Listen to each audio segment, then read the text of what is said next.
Jesus-led governance takes Spirit-empowered plurality. Jesus-led governance takes Spirit-empowered plurality. Clearly, as Paul and Barnabas were praying and fasting in these local bodies of believers, they were asking God to bring them something specific. They were praying toward something.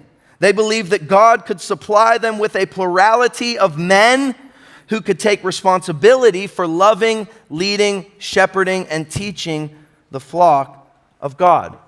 Now, you've heard this word plurality, I think, a lot over the last 9 months. I've heard this word. It's kind of been a buzzword around the church. There's been books that have come out talking about plurality in church. It's a healthy thing. It's a great thing. You've seen a plurality of different men come on this platform and give you updates over the last 9 months. You've seen a plurality of people teaching God's word from this position. You've seen a plurality of worship leaders. I see a plurality of members of the church doing the work of Christ every single week. We wouldn't be able to pull this off if the body wasn't leaning in together. And so we do this thing together. But let's give a definition to plurality. So Dave Harvey, president of Great Commission Collective, he says this: the Bible rarely talks about standalone leaders, talking about the New Testament church. Instead, it speaks of plurality. When I use the term plurality, I'm referencing the scriptural evidence that New Testament churches were led by more than one leader. New Testament churches were led by more than one leader. So check this out in Acts 14:23, when they had appointed elders, plural, in every church.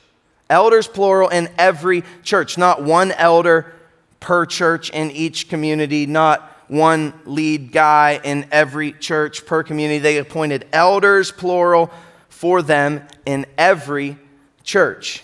They weren't trying to put one man in charge, but they were appointing a plurality of men to protect the ordinances of the church and to serve the people of God. Now, among that plurality, I'm sure that somebody rose up and had the gift of teaching and preaching God's word. And somebody was able to lead, and the elders kind of were like, yo, you need to keep doing that. And somebody rose up and had the gift of finances, and they were like able to help lead in the plurality. And somebody rose up and they had a clear gift of leadership and organization. And then you put all of those men together around a table, and in humility they submit to one another, and a beautiful thing starts to happen. The church begins to be led because of the humility and the deference shown by godly men who are submitting to Jesus Christ as the head of his church. And when you put all of those gifts together, the strength, the unity, and the integrity of the plurality infuse the church with durability for its mission and care.